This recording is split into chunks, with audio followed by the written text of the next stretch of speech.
Welcome to another episode of the Snug Wrestling Podcast.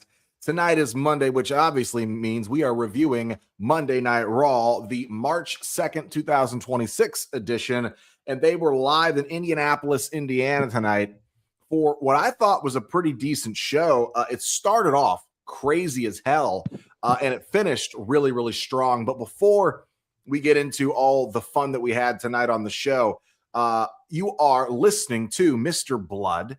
I am the lead host on Monday Night Raw episodes, and we are joined by Toxic, our amazing young man wrestling fan here, and the founder, the leader of Snug Wrestling, Edgar. Gentlemen, how are you doing tonight? And what were your quick thoughts on the overall feeling of Monday Night Raw? So I had a very bad day today. I'm not gonna get into that, but I mean, just every week watching Raw and SmackDown and sometimes NXT, that just makes my days better. So I really like the show tonight. Um, I mean, just no complaints about it overall. I mean, we did see a lot of things that I wasn't expecting, and just I'm excited to get into it. Yeah, it was a really easy, digestible Monday Night Raw. It had some really good moments. It was enjoyable. It was exciting. I thought it was a pretty good fallout after what we saw at the Elimination Chamber.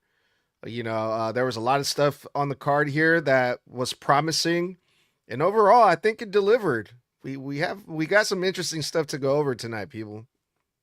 Yeah, I thought it was very interesting. We had not a lot of wrestling on the show, really. We had really 3 full matches, I believe. And then we had basically an interaction that we thought was going to be a match. And then we had a match that also barely got any time to go before it was interfered on.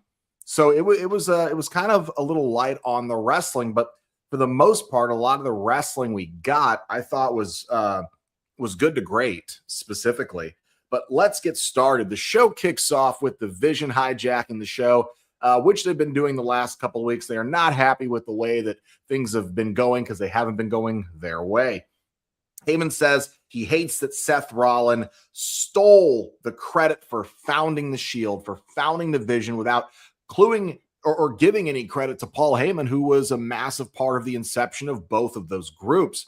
He calls him a thief consistently. He says that he stole the main event of WrestleMania right out from Logan Paul, from interfering and stomping Logan Paul this past Saturday at Elimination Chamber. Austin and Logan Paul both dump on Seth on the mic. They air it out before Adam Pearce comes out with security and basically tells him, hey, you're not hijacking my show. You're going to get the hell out of here. You're leaving Seth Rollins. To me, he is not medically cleared to compete.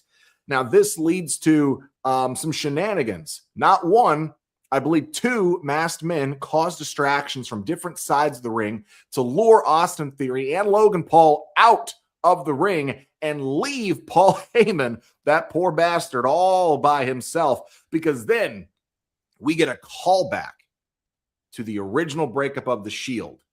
Seth Rollins sneaks in the ring behind Paul Heyman, nails him in the back with a chair a la Roman Reigns all those years ago, and then curb stomps his head so hard it busts Paul Heyman's nose wide open. Guys, what did you think of this opening promo?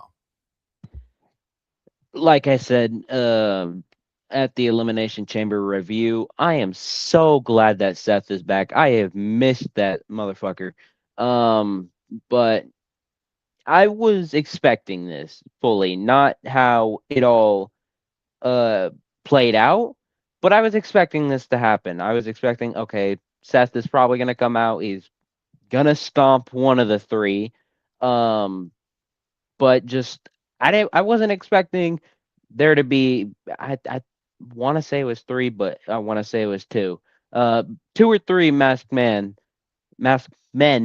coming out and just luring the other 2 away. And as soon as Seth hit that stomp on Heyman, I said, damn, like Farouk. So Like I said, I'm glad that Seth is back, and I can't wait for him to be medically cleared to compete because I want him to get back in the ring soon. Man, this was insane. This was a crazy way to kick off Monday Night Raw. You want to talk about callbacks and flashbacks? I felt so bad for Paul Heyman because this reminded me of when he got power bombed through the announce table. Who was it by, like, Solo or something? Or Yeah, it was Solo in the MFTs. Yeah. and I was like, man, Paul Heyman, he's fucking insane taking all these crazy bumps. That was that was interesting to see. But the bad thing about that is that could only mean that we're not gonna see Paul Heyman on TV for quite some time, which kind of sucks. But yeah, Seth Rollins showing up was dope. I mean, he looked medically clear to me the way he was moving in the ring. I mean, he looks good. He looks like he's ready to go. So yeah, that was also really cool to see how they did that with with the multiple masked men running in, Seth Rollins showing up, taking out Paul Heyman. Um, but the other thing too that I thought was crazy about this was the fact that Adam Pearce came out and he told the Vision, "Oh, you guys had nothing to do with Jey Uso," and they're denying it. They're denying it, but everyone, even Jimmy, believes that, whatever. We'll get into that later. But yeah, the Vision, Paul Heyman, they're like, we had nothing to do with that. But yeah, this was great, man. Seth Rollins is back, dude. I'm so glad to see him come back. But yeah, this was crazy for sure. The interesting part about this is going to see whether or not Seth is technically still a heel or a baby face. I mean, you could technically just say, oh, he's a baby face because he got betrayed by heels and now he's coming back for a pound of flesh to take down the mega heel faction. However, it does still leave a lot of questions answered again with Jey Uso, who is a Raw star, but he was taken out on a SmackDown show. And again, it could be a red herring. Maybe it's not the Vision. Maybe it was Jacob Fatu, but I got a sneaking suspicion it might be someone else entirely. I'm starting to think maybe Sami Zayn is creeping into a heel turn. But let's move on. Next, following this, coming back from commercial break, we got a backstage segment where Paul Heyman's being loaded into an ambulance. And of course, Logan Paul and Austin Theory are freaking out. What's wrong with the wise man? Yada, yada. Is he okay? You need to get him to the hospital. And Austin Theory screams at Logan Paul, go get the car, because they're going to follow the ambulance to the hospital. So Logan disappears out of frame, but we don't see him for a second. We're wondering what's going on.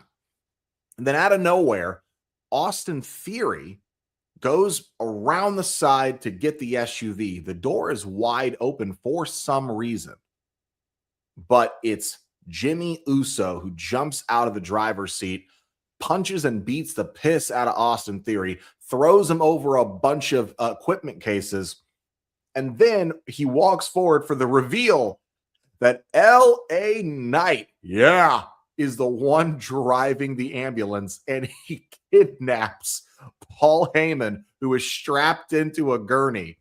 And I thought this was really cool, and it winds up setting a match up later down the road for Theory versus Jimmy, which we'll get to here in a bit. But I thought this was wildly entertaining. Guys, what did you think about this this segment following the opener? I wasn't expecting any of this shit. I just thought it was a classic ambulance shot where they just load whoever needs to be taken into an ambulance to like wherever. But I wasn't expecting Jimmy to be there. And yes, he did absolutely beat the piss out of Austin Theory, which he kind of deserves for being an asshole. But that's how he is because he's a heel. But I want to know where LA Knight took Paul Heyman. Knowing him, he probably took him, Lord only knows where, but just this whole entire thing was both funny and cool to watch at the same time. That was my question exactly. Where did LA Knight take Paul Heyman? We did not hear anything else about this ever again for the rest of the night. No update, no nothing. Yes, it was entertaining. It was interesting. But also, like, it's just like the small things like that kind of annoy me. Like, LA Knight just kidnaps Paul Heyman, and that's it. That's the end of that. But even when the masked men were showing up, Logan Paul chases after one, Austin Theory chases the other one, and then they just disappear. And then we go back to the parking lot. Jimmy shows up, he punches Austin Theory, and he gets taken out. Where did Logan Paul go? Like, he just walked around the truck and he just disappeared. Where was he when all this was happening in the park? I don't know. Whatever. It's just, yes, it was funny. It was entertaining. LA Knight got a nice little pop, but it was all right. Well, here's my thing too, is all this happened in the span of maybe a minute, 45 seconds, 2 minutes. My first thought was, where the fuck did Logan go? He walked around the passenger side and somehow didn't see LA Knight. LA could have been ducked down. That's fine. But then it's only within a matter of 15 seconds or less, Austin decides to go check, see where the hell the SUV is. Where's the car? You're telling me Jimmy was able to take out Logan and incapacitate him and hide him that quickly to then hide in their SUV driver's seat? So I was like, okay, well, my first thought was maybe Jay or somebody took Logan out when he ran around that side of the ambulance and we just didn't see or hear it. But I'm like, but I feel like you would have heard Logan scream something. Then my second thought was, hold on. What if Logan is in on it? What if Logan's maybe not the actual heel? What if Logan is the sleeper that we all thought Austin was? Because how does Logan disappear so quickly? It's Logan Paul, former fucking professional boxer, louder than loud, and can fight his way out for a minute. And I believe he can beat Jimmy Uso in a fist fight. How does he disappear so quickly? Not a sound in less than 15 seconds. And he's out long enough for Jimmy to do all that to Austin and for LA Knight to steal the ambulance. A lot of questions, a lot more questions than answers. I'm going to be honest with you. But this also leads me into something I really liked about this opening night.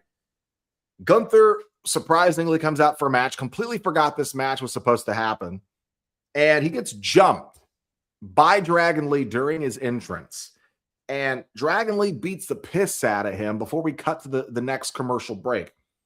All of this from the beginning of the show to this Dragon Lee jumping Gunther, this all happened within the first 21 minutes of Monday Night Raw. It was so chaotic. So many things happened. We got setups of the fact that LA Knight's working with the Usos. We got setups for the fact that Paul Heyman got taken out. Seth Rollins is fucking back. And Dragon Lee and Gunther are already laying hands on each other. This isn't the first 20-something minutes. This is very unusual for Monday Night Raw because a lot of times we got a segment, an opening segment that lasts 20 fucking minutes. In this episode, we got not only one segment, we got a segment with a run-in, with a stomp angle, with an ambulance angle, with another jumping run-in surprise angle, and the kidnapping of Paul Heyman into Dragon Lee, then jumping Gunther. I had high hopes for this show due to this pacing because I thought it was great how much we actually got out of this. Now, the match with Gunther and Dragon Lee, I gotta say, exceeded my expectations. I was not expecting this much out of this match. I did not think Dragon Lee was going to lay hands on Gunther the way he did in this match. These guys had a great match. Dragon Lee reverses three different power bombs. Literally gets out of Gunther's old finisher, the last symphony, which Corey Graves called the Emerald Flosion. He fucking hits one Operation Dragon on Gunther outside the ring after Gunther ragdoll powerbombed him everywhere. Gunther gets the win, but he had to fight to beat Dragon Lee here. And it was dumb of him to also let Dragon Lee out of the pin that he already had him and beat. I thought this is a great opening match. What did you guys think of this? But man, this was this one honestly took me by surprise. Man, this is perfect booking. How I see things, man. This is perfect for Dragon Lee, who's this young up and coming guy that they're trying to put over. So what better way to put him over than versus the biggest heel in the company right now, the guy that everyone hates right now, the guy with the most heat, Gunther, right? And not only that, you showcase Dragon Lee as that fighter. He's got that fighting spirit. He's a lot smaller too. So automatically the fans got behind Dragon Lee in a big way, which is the perfect way to put him over. But also, Gunther was very dominant in this match, even though this match was very long and, competitive for some part of the matches where Dragon Lee was able to fight back. But yeah, Gunther pretty much he could have had this thing won already, right? But he underestimated the much smaller Dragon Lee, and it was a dirty fight. It was vicious. Dragon Lee kept trying to fight back. Gunther kept cutting him off. And then the ultimate sign of disrespect where Gunther unmasked Dragon Lee and then he chokes him out. I thought this was a great showing for Dragon Lee. The right guy won. But also what happens after this, I just hope that the people will be more interested in Dragon Lee moving forward after this, and I think they are. So overall, I was really impressed by this whole entire match. I hate this. I'm glitching out. But the match, I really didn't care for it. I genuinely didn't. It was just really boring. I don't know why I expected better from this. Speaking between it's, even though I hate him, one of the best in the ring, Gunther, and another best in the ring, Dragon Lee. But I just didn't care for it. It just felt like that they were just. It felt like Dragon Lee just wanted to get it over with quick and just wanted to count Gunther out. So I just didn't care for it. I'd also like to state for the record here too that the last time we saw a wrestler face Gunther in a situation that was very reminiscent of this match's setup and overall story being told, the smaller but faster, more agile wrestler versus Gunther, was Chad Gable. Was telling that story of beating Gunther, being the first person to beat Gunther on the main roster by countout, and legitimately gave Gunther a run for his money. And as much as, Gunther seems to adapt and learn from opponent to opponent, he seems to never grow or elevate himself past his one glowing flaw, and that is he always underestimates his opponent. It's okay to have an ego, but stepping in the ring with people like Dragon Lee, like Chad Gable, hell, Gunther even underestimated CM Punk last year, and it cost him the World Heavyweight Championship, and that's why Punk is champion now. Gunther is amazing, but now that we've moved past this, my main question is, who the hell does Gunther face at WrestleMania now? If Obafemi, let's say, accepts that challenge against Brock Lesnar, what story do you set up for Gunther at Mania with only about 6 weeks to go? What challenge? Well, what do you mean? Brock Lesnar has an open challenge for WrestleMania that he set up last week. Oh, okay. So, and it's probably going to be answered by Obafemi unless they decided Obafemi is going to feud and have a match with Rusev at Mania. Gunther is still on the table for Brock Lesnar. I thought Brock Lesnar had challenged Oba or something. I was like, what did I miss something? But okay. No, but But it's just an interesting thought. But we're going to go ahead and move on here. And I'm going to fuse these two segments together, though they happen on opposite parts of the hours. They run hand in hand. AJ Lee comes out. She gets "You Deserve It" chance. She beat and submitted Becky Lynch at Elimination Chamber, becoming her first time ever as an IC Women's Champion. The first title she's held in 12 years after having her first singles match in 10. Now, she says she wants to be a fighting champion. She gives Becky her props. She really does. But she also says she doesn't want to wait until WrestleMania to defend this title. She says Mania, it would be easy for her to wait and just wait out a match. She says she's taken all comers right now to challenge her for this Women's Intercontinental Championship at WrestleMania, which cuts to a segment backstage with Lyra Valkyria and Bayley. Now, Lyra is pushing Bayley to try to qualify or become the number one contender for AJ Lee. Lyra says, well, if all these other women can do it, why can't you do it, Bayley? I'll be damned if you have to miss out on a second WrestleMania in a row. This leads to them going to talk to Adam Pearce to ask to get a match. And who walks out of his office? Io Sky. Now, we find out later in the night that next week on Monday, we will have a multi-woman's number one contendership match to determine who will face AJ Lee next for the Women's IC Championship. And on that list, at least of the names I can remember, we had Io Sky, Bayley, we had Lyra Valkyria, we also had, if I remember correctly, Ivy Nile, and I think there was a fifth woman. Was it Becky Lynch? There was Asuka and Raquel. I'm pretty sure it was Asuka. Okay, Asuka. So, and Raquel. So right there, we've already got a star-studded matchup for next week to face off to see who's going to be the IC Championship's number one contender. But again, this is not for a match at Mania. This is just the next time AJ steps in the ring, she will defend that championship, unquote. I mean, I'm glad that AJ won this, and all the women that are potentially next up for her, I'm interested. No matter who wins the gauntlet next week, I'm interested no matter who wins, because all of these women are just amazing talent, and I feel like they would work well in the ring with AJ. Yeah, this is one of the reasons why I said this episode of Monday Night Raw was like a good post Elimination Chamber episode, or like the fallout of Elimination Chamber, because we got a new champion, Women's Intercontinental Champion at the Chamber, AJ Lee.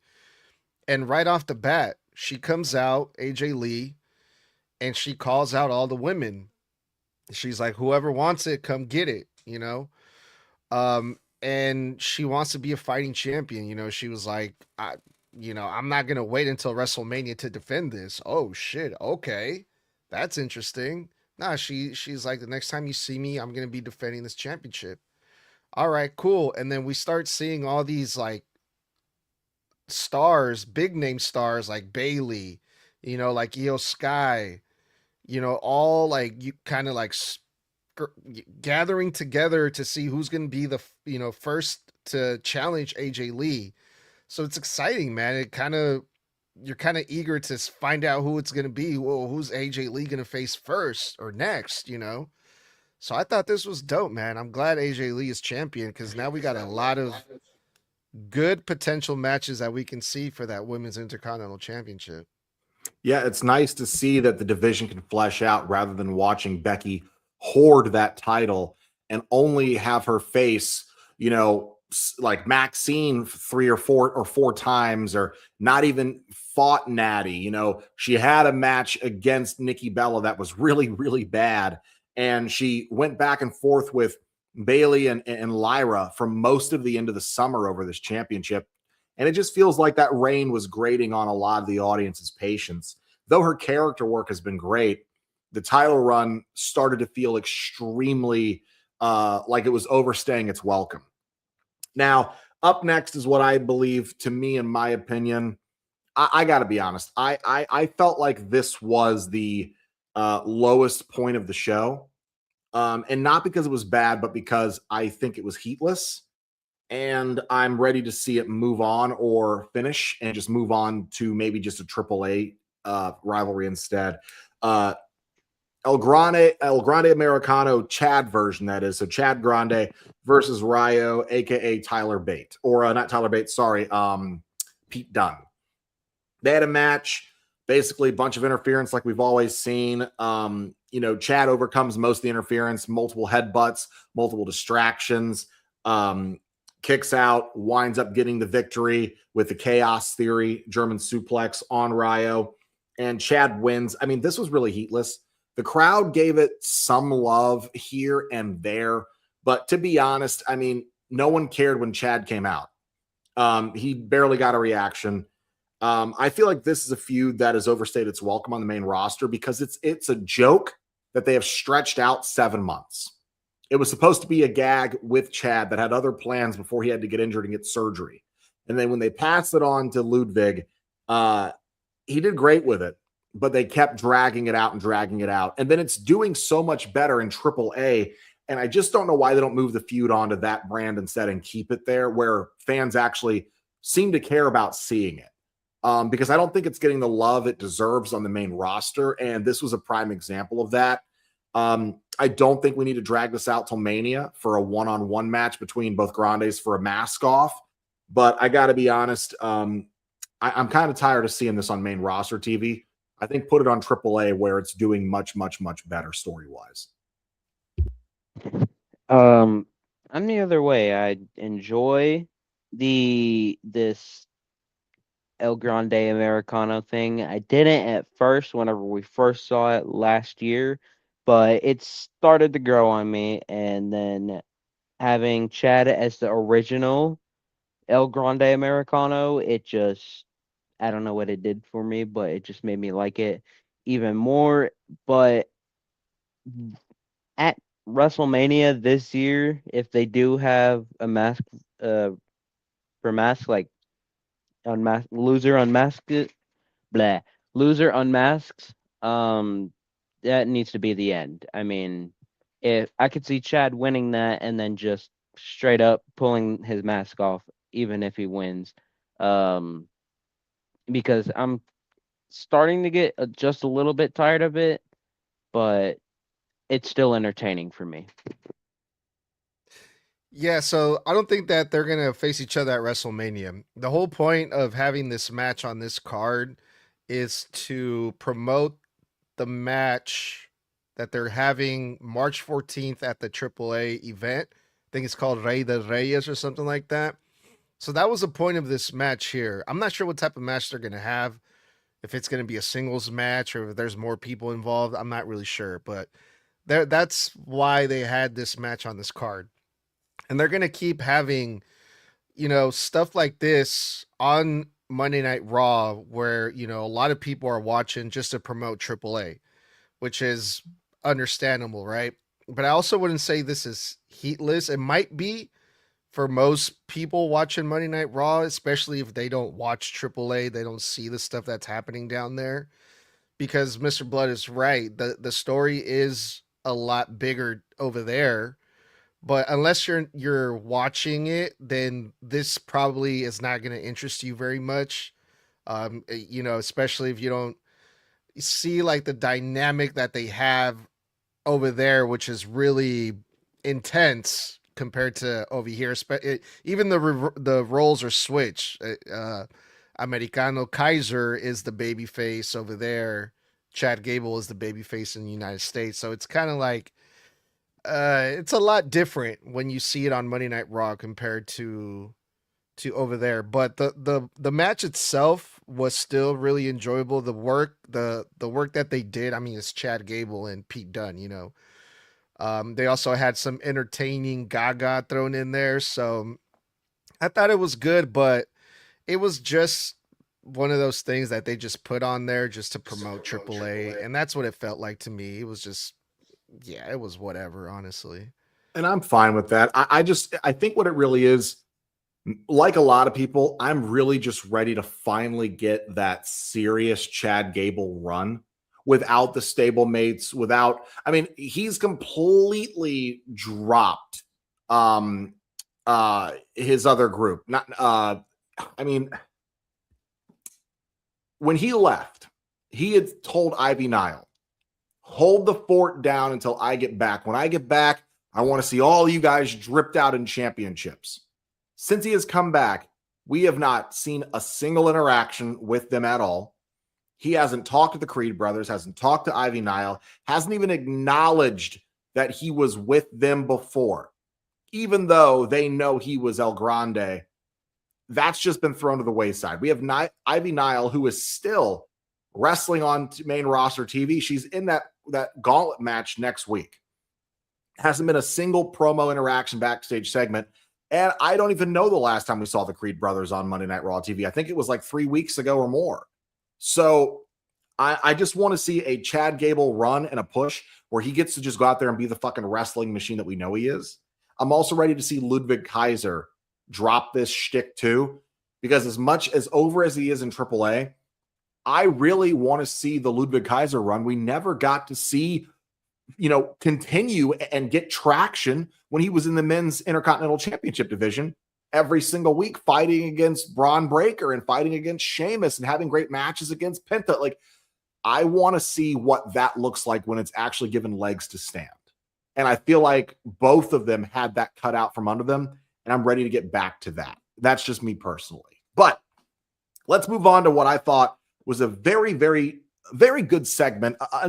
2 weeks in a row, I'm really, really liking this Judgment Day, these personal Judgment Day backstage segments of late, because last week we got some really good character progression, some character development from Finn specifically, and we have these different everybody's in a different headspace in the group. It almost feels like everybody's starting to get off page because they're all focused on their own things in the group, and it's starting to create rifts between everybody. Now, JD, Finn says he's at peace. They say, hey, man, it was a great job at Chamber. Sorry you lost. He goes, hey, you know what? I lost, but I'm at peace with it. I've made peace with it. I feel good knowing that I did it on my own, and even if I didn't lose, yada, yada. Good for Finn. Starting to see those babyface cracks. Dom selfishly tells Finn, great, now that you've lost and you've moved on, can we focus on me now? Can we focus on me retaining my title? Which immediately you see Finn light up like, who the fuck are you talking to? And Dom just continues to be selfish. He's telling them, you need to help me win. Finn says, no, we talked about this. You need to win this on your own, man. You need to do it by yourself. JD tries to calm them down. Dom says, well, no, I am going to do it by myself. I mean, are you guys going to at least be out there to celebrate with me? Of course I'm going to do it by myself. And Finn reminds Dom, we'll be out there to support you, but you're going to do it alone. What did you guys think of this segment? The segment was perfect. It was fine. I've also really liked these Judgment Day stories backstage where it's mainly focused on the men in the Judgment Day, like Dom, JD, and Finn. And I'm liking the babyface cracks with Finn Balor and then just like Dom being selfish. But I did see where Dom was coming. I mean, he needs to retain to keep the IC championship in the Judgment Day, and the Judgment Day is a heel group. So, I mean, it makes sense why he would want them to help. But I mean,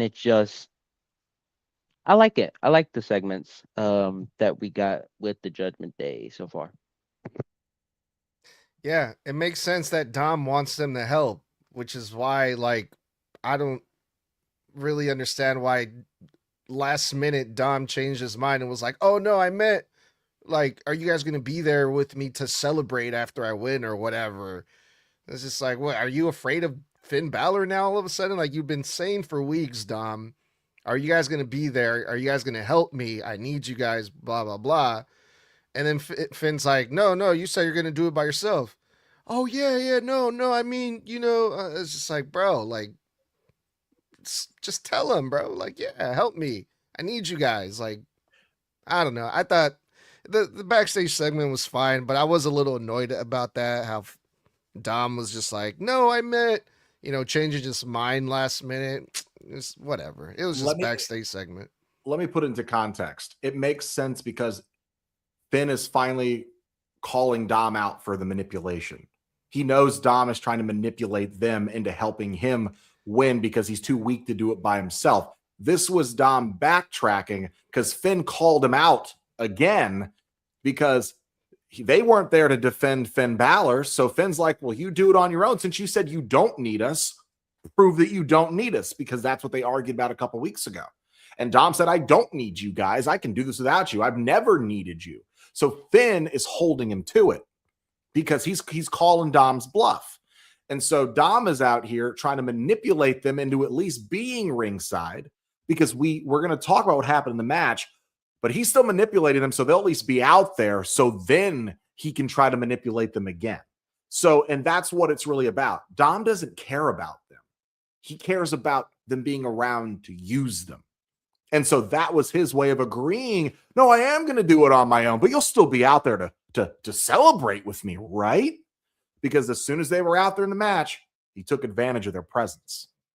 But when it comes down to it, this really quickly, I'm going to skip ahead for a minute, leads to a segment again with the Judgment Day where Adam Pearce is talking to the newest addition to, I'm assuming, Monday Night Raw, Danhausen, who is back there having a little bit of a catch and release comedy with Adam Pearce. He's got the jar of teeth. And the Judgment Day, the men anyway, Dominik, JD, and Finn walk by, and Adam Pearce is trying to get the hell away from Danhausen because he's making all these lists of demands. And very quickly, Adam Pearce goes, oh, have you met Danhausen? Here, you guys, he listened to his list of demands. I got to get the fuck out of here. And he basically uses them to run away. Now, Danhausen tries to be nice. Finn and JD both actually try to be very welcoming. It's Dom who was a dick. And Dom's now learned a thing or two about irony because he got cursed by Danhausen. And let's just say it played a major factor later in his match against Penta for the Intercontinental Championship. What did you think about this?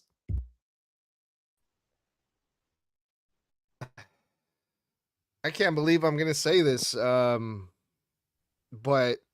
maybe I'm thinking too much into it, but the second I saw the famous Danhausen curse on Dominik Mysterio, I thought, well, Dom is losing tonight. I might be the only one that actually thought that, but I'm like, it's just because Danhausen is new, right? They want to put him over in some type of way. So now Danhausen has that ability to say, oh, I cursed Dominik Mysterio. That's why he lost. So the second they did that, I'm like, oh, no. I'm worried for Dom's championship reign now, whatever. We'll get into that later on. But, it was a good segment from the beginning. Adam Pearce was on the phone talking to Nick Aldis, talking about Danhausen. Oh, maybe he's your problem. So right off the bat, like, everyone's already annoyed by Danhausen. He just got there, right? And then Danhausen is like, oh, I got a list of demands because I had a very successful debut and I got lots of cheers. That's not true.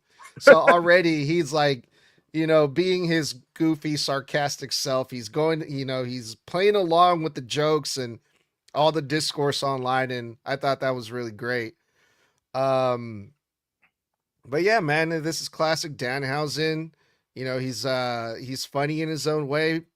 He was looking at the Intercontinental Championship. I don't know if they'll actually take him that serious. We'll see. But we got a nice follow-up after that debut from Elimination Chamber. Again, good continuation. We got to see Danhausen on Raw. We'll see what they do with him, man. I can't guess or imagine what plans they might have for him, but I'm interested. You know what? Actually, before I give my thoughts on this, I want Toxic's thoughts on Danhausen's segment where he curses Dominik Mysterio.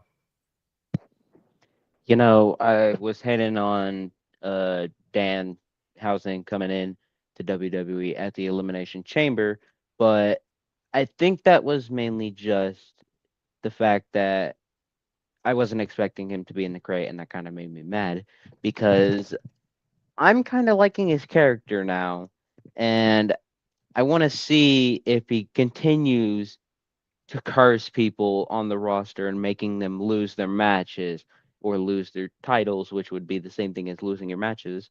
But I'm kind of interested now, um, and I'm excited to see where this goes.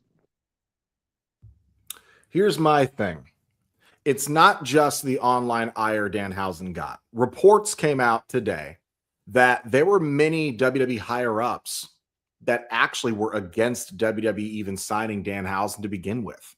They didn't, a lot of people didn't want him in the company. Executives did not want him in the company. And reports came out that the terrible reception he got at Elimination Chamber, they are already using it against him backstage. He's got heat with executives and producers backstage who didn't want him there off the bat. And they are trying to use the booze and the lackluster debut he had, and they're trying to use it against him to prove their point as to why he shouldn't have been signed in the first place. Here's another thing. Danhausen is wildly entertaining. I don't care what anybody says. I don't care how many people jump down my throat about my rant about Danhausen from Saturday night, which is going viral on Instagram, by the way, if you want to hear my rant. Because a lot of you thought, well, if you don't like Danhausen, just say that, bro. It's not the serious. Oh, grown man. I never shit on Danhausen. I never did. I actually praised him for getting a contract. I was happy for him. I said that at the end of the video. Learn to listen. My problem is, how does his character work in 2026 on the main roster?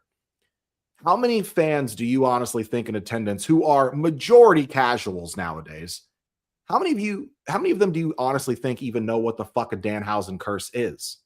How many of them do you even think watch AEW enough to have known who Danhausen was if they even saw him on TV when he was barely featured? So to have him show up and the first thing he does is curse Dominik Mysterio, well, my thoughts are half that audience went, what?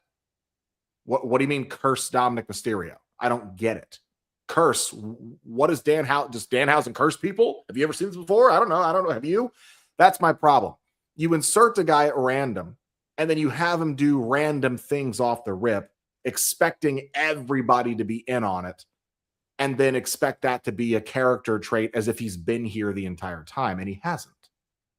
Yeah, but also at the same time, like me, someone who is pretty familiar with the character and the whole cursing thing, that was a dead giveaway to me that Dominik Mysterio was losing. 100%. Right? I automatically knew it. So there's a lot of people, like you said, who knows about this that's actually watching. I think that's the point. Like, to them, it wasn't a dead giveaway.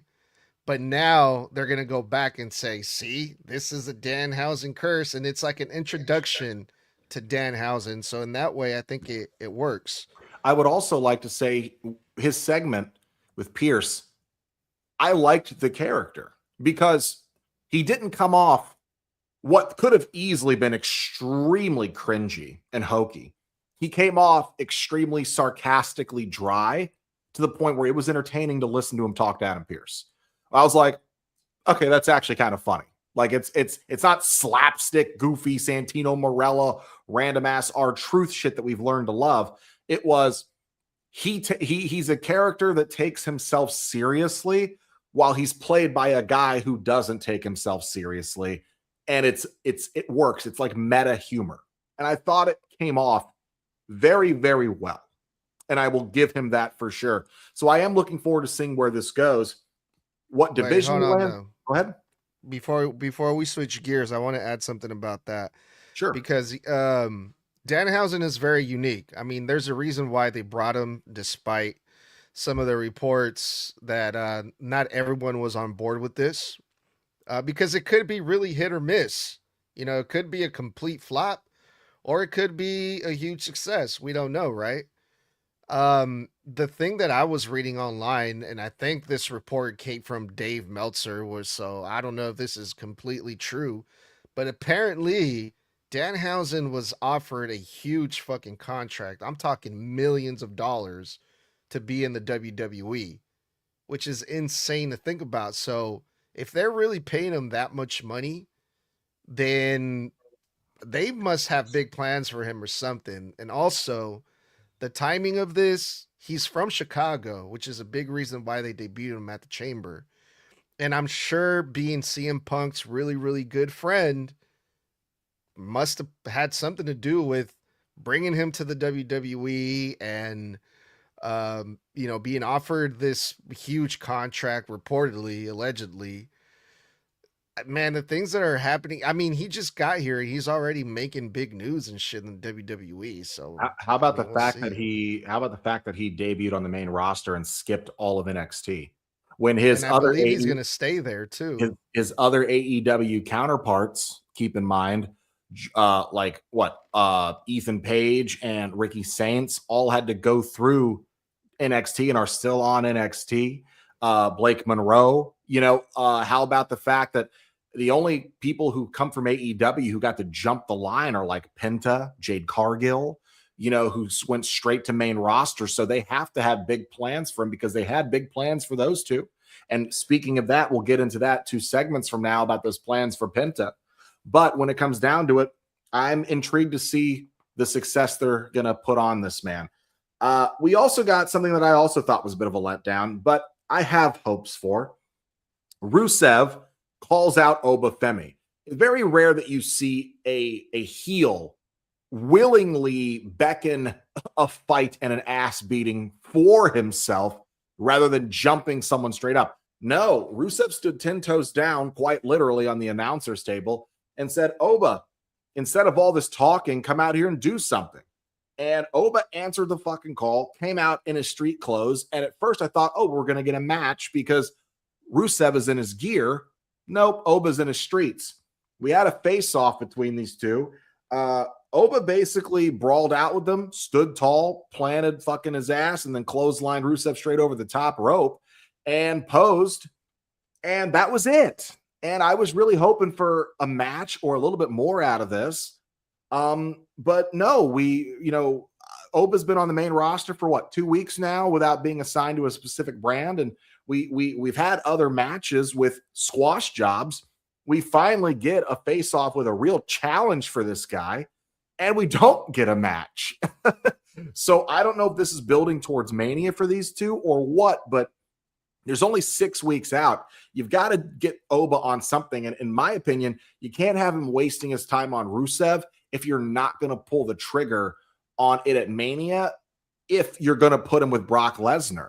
So I need us to know, we need some clarity here. Guys, do you think he's facing Rusev at Mania, or do you think he's going to answer that open challenge from Brock Lesnar, whom I believe starts having dates as far as next week or the Monday after, heading into Mania? Yeah, I don't see them doing Oba versus Rusev, but it's a big possibility. And are we also talking about the segment too, or just about the?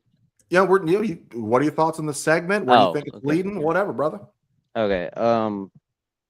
I think Oba is Raw coded. I mean, just SmackDown. He's been beating jobbers like Kit Wilson. Fuck you, Snug. The Miz, which that's bad to say that Miz is considered a quote unquote jobber, because he's a multiple time world champion. He's main evented WrestleMania. He beat John Cena. He's a multiple time Intercontinental champion, I should say. But just the point is that most decorated jobber in the industry.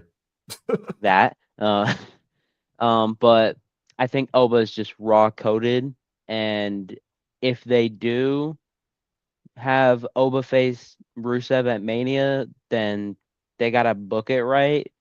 Because if they don't, then I just don't see them doing it, and Oba needs to accept or whatever it is for Brock's open challenge. Yeah, I think this is just something for Oba Femi to do before WrestleMania. I believe that Oba will most likely answer the Lesnar Open Challenge because this did not feel like the beginning of a WrestleMania build.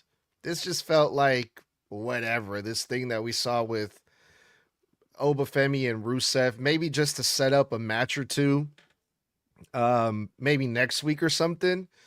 Because I mean, if they really had plans for these two for WrestleMania, I think they would have made this a way bigger deal than what it actually was. Because this didn't really feel like a big deal. This felt kind of dead to me, if I'm being honest.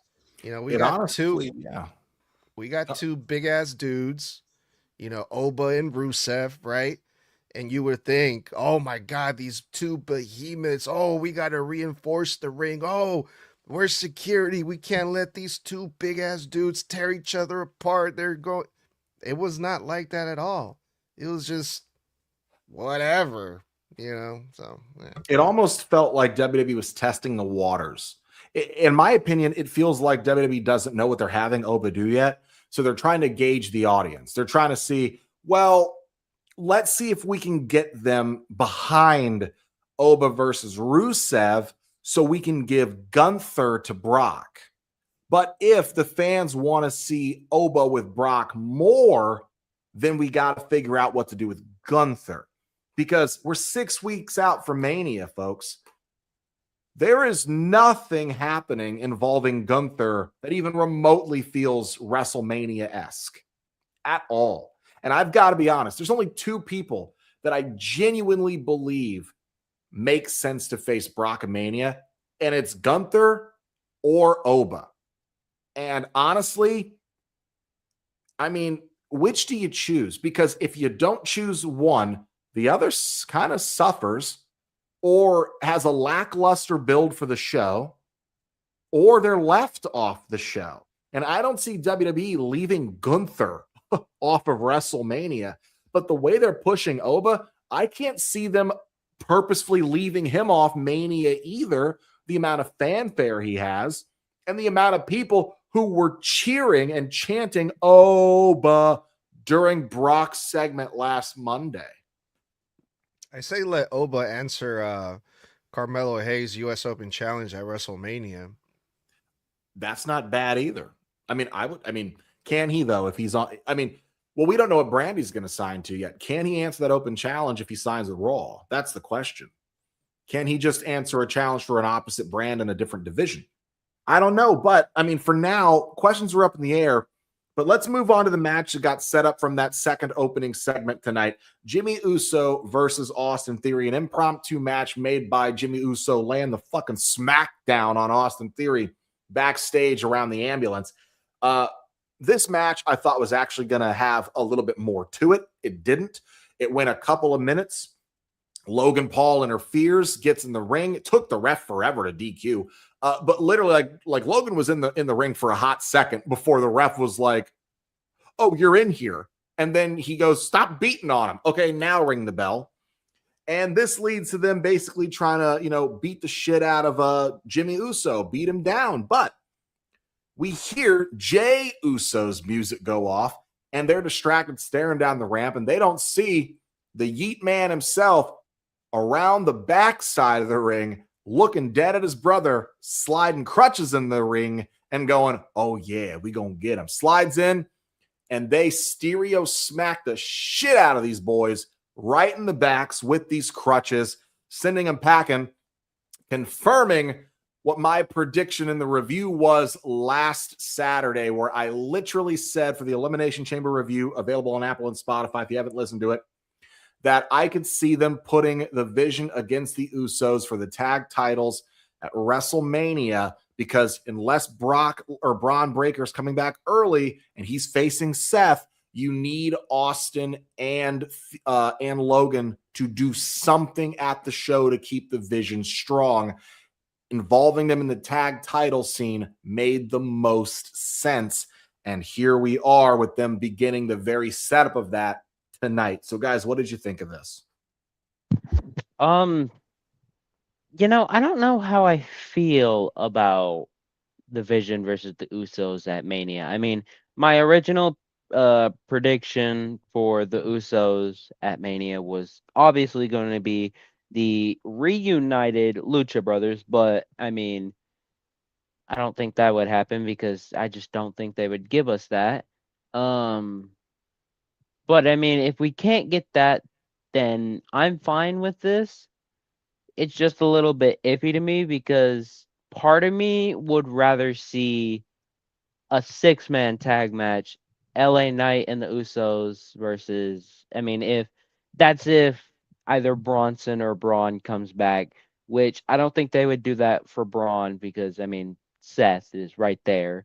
Um, but I mean, the only case I could see them doing that is if Bronson comes back early, which I don't even know how serious his injury is and how long he's going to be out. He had surgery. News broke that he had successfully underwent the surgery. So we're talking 3 to 6 months. Okay, so I mean, if it's 3, then I mean, I could see them do that, but I mean, that would just feel like a story without Bronson and Bronson just being thrown into there because he's back, and I mean, LA Knight's teaming with the Usos, and there's 3 people for the Vision, so 6-man, boom. Um, but I'm glad that Jay is not injured because I mean, Lord knows what was going to happen, even though it was more than likely just a work so Logan can get in the chamber. But I'm glad that Jay's back because why the fuck not? I kind of forgot that the Usos were tag team champions for a minute there because why didn't Jimmy have the tag team championship on him tonight?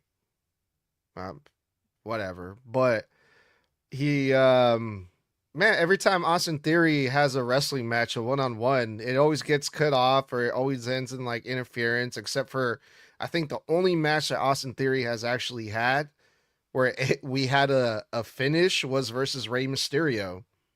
Like every time Austin Theory gets in the ring, he wrestles for a couple minutes and then boom, DQ or whatever.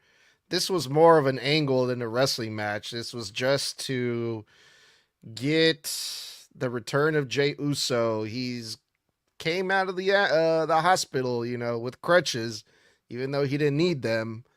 But I guess Jey Uso must have stolen them from the hospital without anyone knowing, or I don't know. But yeah, this was I didn't think I wasn't too thrilled about this, if I'm being honest.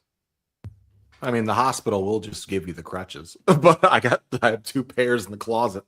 I guess. But when it came down to it, my thing is this, because it's interesting what Toxic said, where he said, if Bronson were to come back, but now we know as of this morning's news, Bronson underwent successful bicep surgery for the distal tear he had. And he said he had tweeted successful surgery day 1 on to coming back. Now we know there's no way you can heal a distal bicep tear even after surgery. You cannot rehab that in 6 weeks. It's just not happening. Even John Cena, the miracle worker that his freaking blood cells are not repairing that, in 6 weeks. It makes me wonder, will they disband the Vision, or will the Vision story be finished before he even gets a chance to return to be a part of the ending?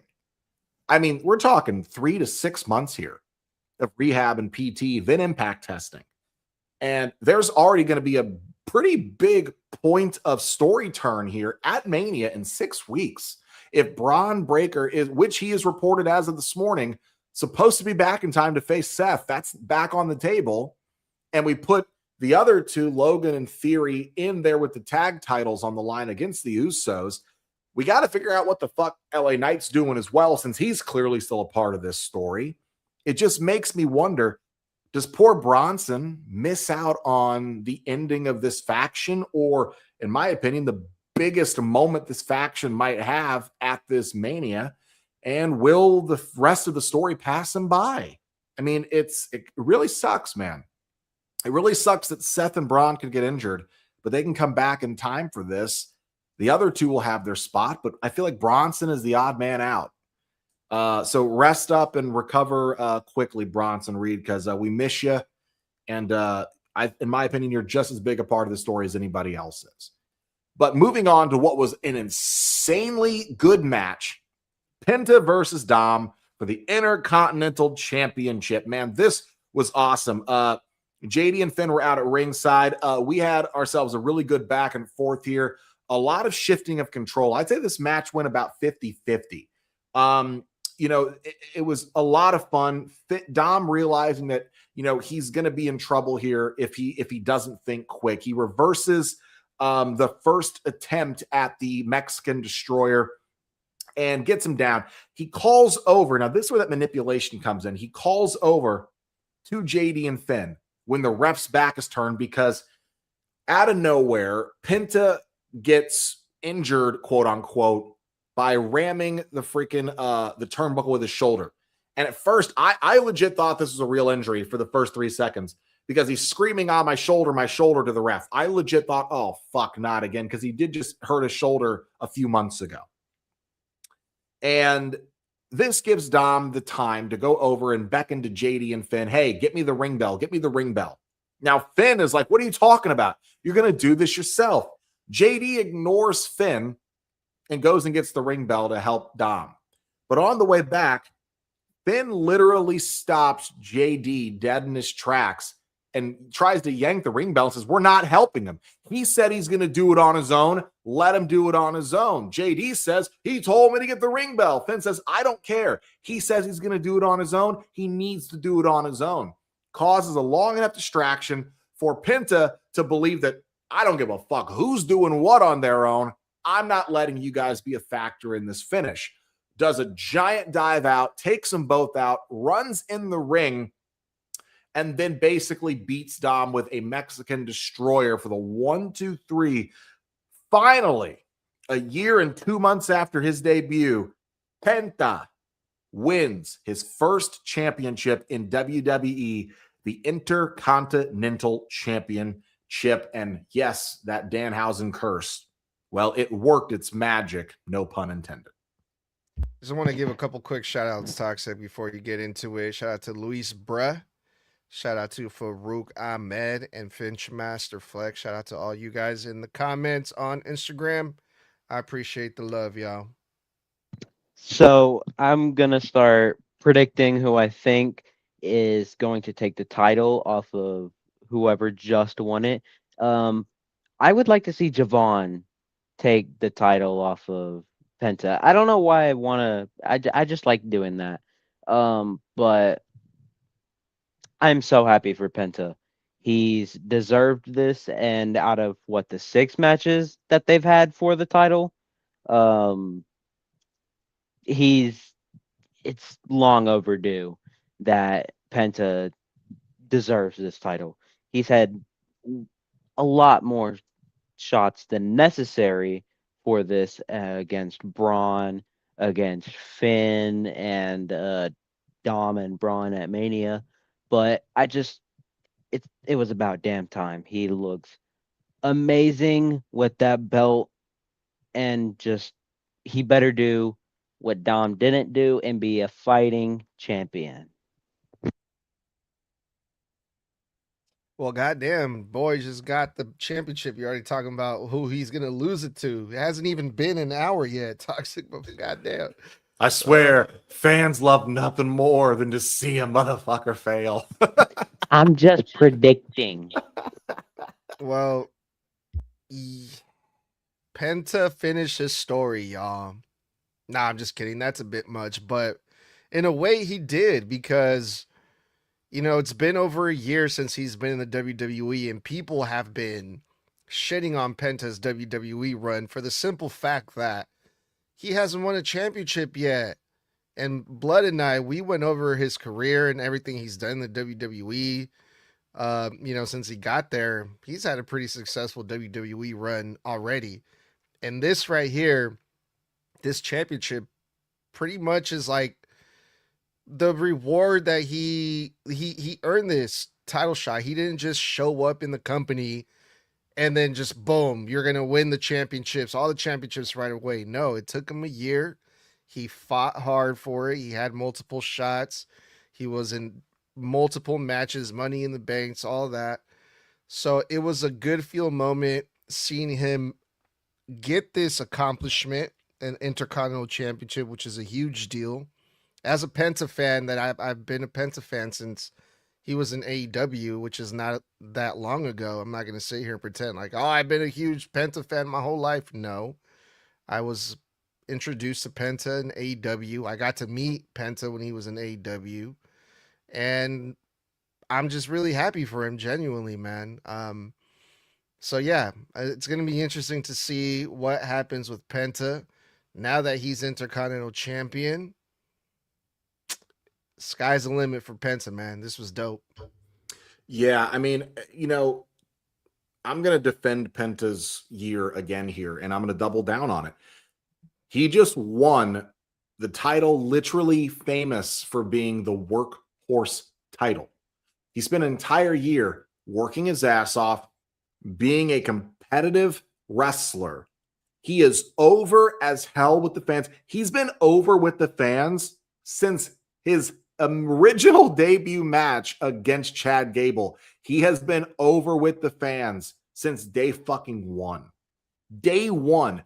It sometimes takes wrestlers years to have a connection with the audience.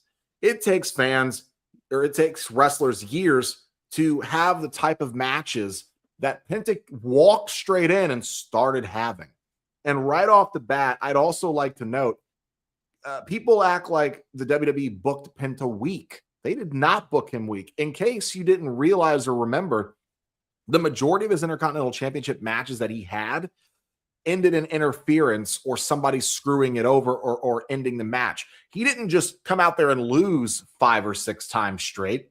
Some of those matches didn't even have finishes. So it's not like they booked him weak. They actually booked him strong because those matches had no conclusive victory, which means he didn't get pinned. But congratulations to Penta, well earned, a fighting workhorse champion for the workhorse title. I am excited to see what his WrestleMania looks like, honestly. Because you got to have Penta on Mania, and you got to have him on Mania with that Intercontinental Championship. Now, moving on to the technical main event, the Roman Reigns segment, which, holy fucking balls, what a promo exchange. If this is what we're getting with all these Roman dates, or some of these dates between now and Mania, because we know he's going to be here nearly every week between now and Mania, I don't know how much more personal this is going to get, guys. So Roman Reigns comes out, and the first thing he can do is tell Indianapolis to basically acknowledge him. And then out comes Punk. Punk gets a great reaction. They even finish singing a song when it cuts off, much to the chagrin and ego of Roman Reigns, right? Punk admits, he goes, you know what? Yeah, I am tired. Your tweet, I don't take your tweet personally because I am tired. Punk's got 2 black eyes, guys. 2. With a cut on his nose, too. He looks exhausted. He looks beaten. He went through a war with Finn. But he tells Roman some bomb lines here. He says, it's a good thing I've got these bags under my eyes because I got to carry your bullshit all the way to WrestleMania. That was great. Roman basically says, you know what, dude? You didn't bring me up here. You brought the other 2. Oh, you're mad because I didn't choose you, Roman. Oh, I'm so sorry. You're right. Maybe we remember things differently. He says he's going to bury Roman at WrestleMania. And the whole point of this promo segment from Punk's side was clarifying that Roman is alone and Roman can't do anything alone. He's always needed help, but there's no Shield. There's no bloodline. There's no wise man to help him now. But he says, don't worry, Roman. When we get to WrestleMania, you don't have to worry about being alone anymore because I'm not going to beat you. I'm going to bury you and put you next to your father who died 2 years ago. That right there was the most vicious shit I've ever heard CM Punk fucking say on a microphone in WWE. That crossed the line so hard. I cannot wait to see this fucking match. This was great, guys. What did you think of this? Holy fucking shit. This, oh my God, I don't even have any words for this promo exchange because of how intense it was, how personal it got, and just, I don't even know how Punk gathered the courage to say that, but it is Punk, so I mean, you get it in a way. But I mean, if Punk's gonna pull that card, I mean, Roman could also pull another card on him, but I don't think he would do. I don't think Roman would do that, even if it was for the story. I don't think he would do that. You probably get what I'm hinting at. Larry. Yeah. I don't think he would do that because I mean, Roman's better than that behind kayfabe, but just I just don't think he would do that, even if it was for the story.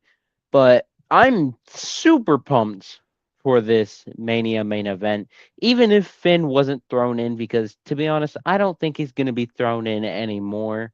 Um, but just god damn, if all of Roman's dates leading up to Mania are like this is basically going to be the triple threat minus Seth. That's what the vibes I'm gonna get from this entire match, and I'm just I'm speechless. I have no words, and I just want to see the match already. Yeah, this is really good, man. Two of the greatest, CM Punk and Roman face to face to build up the match for WrestleMania. And yeah, they said a lot of personal stuff to each other, a lot of things from the past. Um, One of the big things that was going through my mind throughout this was the fan reaction because I'm thinking the fans, we like both of these guys. So who has the bigger fanfare here? Is it Roman or is it CM Punk? I don't know, man. The crowd is split here with this one. But me, for one, just from this segment alone, I was behind CM Punk more than Roman Reigns, man. And maybe I don't know if you guys noticed this, but I haven't seen Roman Reigns in this position in a long time where Roman Reigns didn't come off to me like the more confident one in the ring. Like we're used to seeing, he's Roman Reigns, right? He's so smooth with everything that he does and everything that he says. But this is how good CM Punk is. Roman Reigns started stumbling on his words there a little bit. It was the yeah, you're right, dude.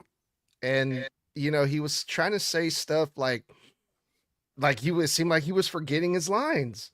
And it's like, okay, is this John Cena and Roman Reigns in 2015 again? That's what it felt like to me. Deer in the You headlight. know?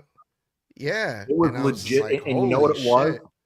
It CM Punk, and I want you to clip this so we can see what our audience thinks. CM Punk went into this promo not with kid gloves, but he went in with just enough to build, right? It was the moment Roman said that you're a liar, that you have all these fans fooled, that you think that your friends backstage, you're cool, that you're happy to be here. But as soon as you go back, you're bitching and moaning, and people are coming to me because you're complaining that you're not happy, that you're hanging out with my cousins, and you think that's cool that you can just hang out with my cousins, but you're a whiner, a bitcher. We didn't bring you back because you're a star. We didn't bring you back to be champion. We brought you back to maybe sell some t-shirts. Maybe so you could draw a gate at Chicago or when we're in Chicago.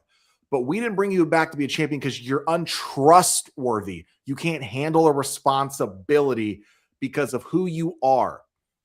And I don't know if he was supposed to say all of that. I think Roman started feeling cornered. and he started saying stuff that maybe they didn't talk about. Maybe it wasn't initially the bullet points of the promo. And then we saw in real time a switch fucking turn in Punk's head. And then Punk stopped playing with kid gloves and went for the fucking jugular. And I genuinely think that the moment that happened, Roman realized he stepped in shit because he lost that promo exchange. He lost that promo. I think he really kind of stepped on Punk's crawl there for a second. Yeah, quick shout out to Luis Bruh says, "Wait till the fight. The diaper wearing Punk won't won't beat the tribal chief." Yeah, we'll see about that. Hasn't Punk literally beaten Roman before? I don't know. He's just talking shit. He's just trying to get me worked up. It's not gonna work, Luis. But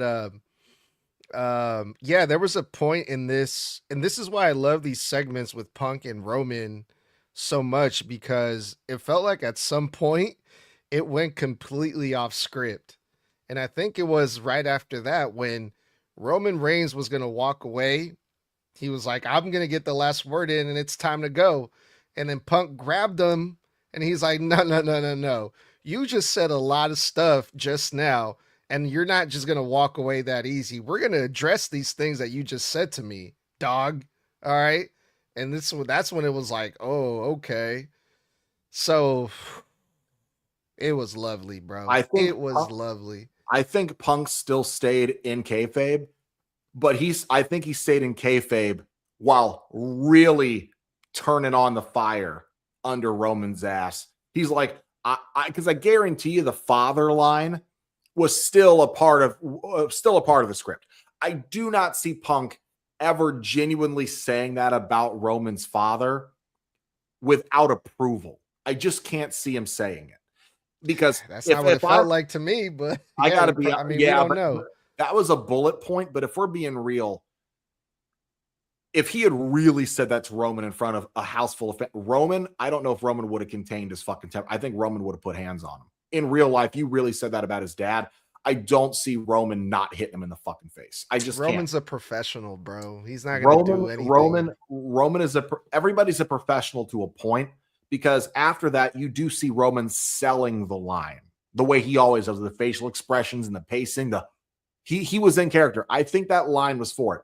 I think it was the shit that Punk said up to that, where he was like, "I'm sorry, what did you just fucking say about me? Because we didn't talk about that beforehand." Oh, okay. Well, I was being nice because I know you ain't on my level on this fucking microphone, but now I'm gonna show you that you're boxing with God, bitch. And he turned it up because he was so red from the neck to the face that I literally, the moment he turned him around, he's like, "You're gonna listen to what I have to say." I was like, "Oh, damn." Yeah, Roman said some shit he wasn't supposed to. This was a promo battle because a lot of the shit that they said to each other just felt uncalled for. It felt uncomfortable.